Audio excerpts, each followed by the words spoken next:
Selamat pagi Bapak Ibu dan saudara kasih Tuhan. Salam sejahtera, kasih karunia dan damai sejahtera dari Allah Bapa dan Tuhan Yesus Kristus menyertai kita. Amin.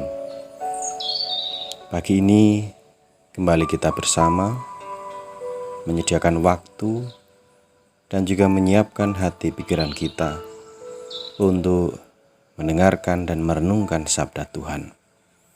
Dan tentu saja saya berharap Bapak Ibu Saudara semuanya tetap dalam kondisi yang baik, sehat, penuh sukacita di dalam Tuhan.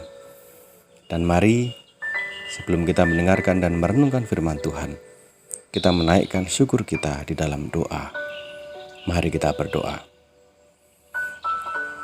Selamat pagi Bapa, puji syukur kami naikkan kepadamu untuk hari yang baru, untuk hidup yang baru, dan tentu saja untuk berkat-berkat baru yang Tuhan sediakan bagi kami.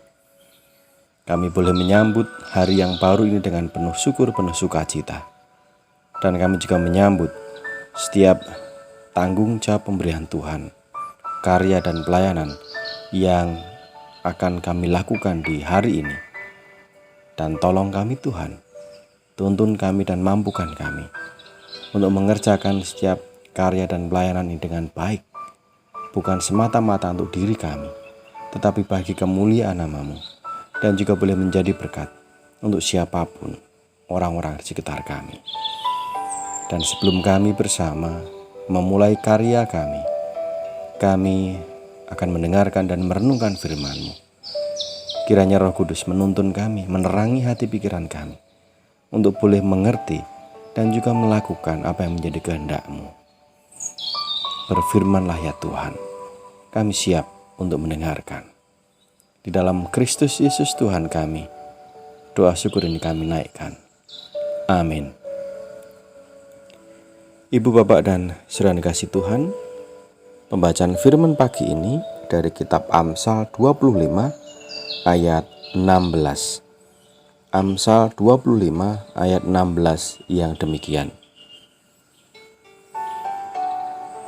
Kalau engkau mendapat madu, makanlah secukupnya.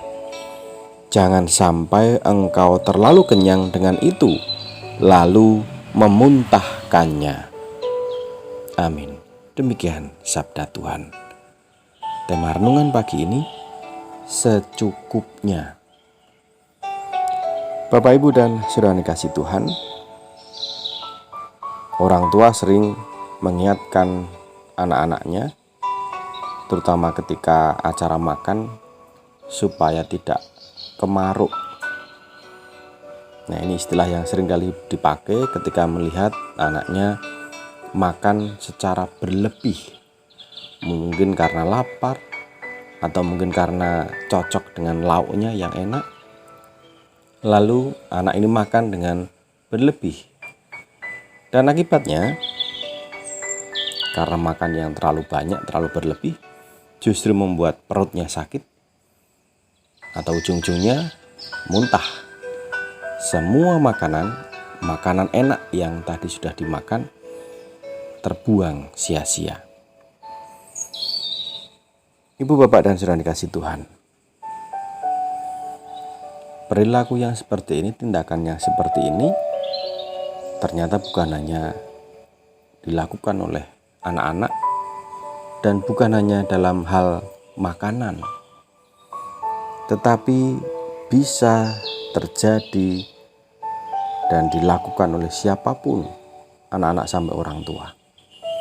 Semua tindakan yang berlebih, yang tidak dikendalikan, ujung-ujungnya akan berdampak negatif, akan menjadi sesuatu yang sia-sia.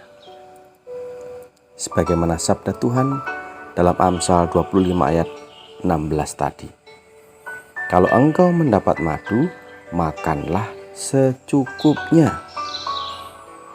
Kita tahu Bapak Ibu bahwa madu itu sesuatu yang sangat berharga dan tentu saja sangat enak, serta memiliki manfaat khasiat yang luar biasa untuk tubuh. Secara ekonomis tentu nilainya tinggi, mahal. Apalagi dalam suasana saat ini, situasi sekarang ini, madu menjadi incaran banyak orang karena ini sangat bermanfaat untuk menjaga bahkan meningkatkan stamina atau imunitas daya tahan tubuh kita semua. Madu menjadi komoditas yang dicari. Dan banyak orang tentu suka karena rasanya yang manis, sedap.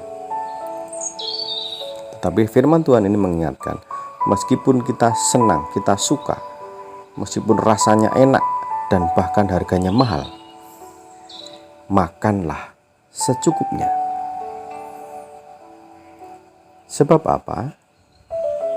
Lanjutan dari sabda tadi, jangan sampai engkau terlalu kenyang dengan itu, lalu memuntahkannya. Segala sesuatu yang berlebih, terlalu kenyang, dan tidak baik. Dan akhirnya, madu yang sangat bernilai, sangat berharga ini terbuang sia-sia, percuma. Orang yang memakannya pun karena terlalu kenyang tidak mendapatkan manfaat apapun. Tindakan yang sia-sia. Dan mari hari ini kita belajar untuk melakukan sesuatu secukupnya, mengendalikan diri kita atas setiap hal yang menjadi keinginan-keinginan kita. Itu harus dijaga, itu harus dikendalikan. Entah terkait dengan makanan, hobi, kesenangan, termasuk harta benda, jabatan, kekuasaan. Kejarlah itu, lakukanlah itu, milikilah itu secukupnya. Makanan yang berlebih tidak akan membawa kesehatan. Senang dengan makanan enak secara berlebihan justru menjadi sumber penyakit. Hobi, kesenangan yang tidak dikendalikan dan berlebihan, itu pun dampaknya negatif, menjadi lupa waktu, lupa tanggung jawab, lupa pekerjaan, dan banyak yang lain. Kesenangan akan harta kekayaan, jabatan, dan kekuasaan secara berlebih, itu pun tidak akan membawa damai dan sukacita untuk diri kita dan juga untuk orang lain. Bahkan hal-hal yang lainnya pun harus secukupnya. Kesedihan, duka cita, rasa tidak suka, itu pun tetap harus dikendalikan secukupnya. Jangan berlebih. Duka atau kesedihan yang berlebih membuat orang tidak bisa bangkit lagi untuk melanjutkan hidupnya.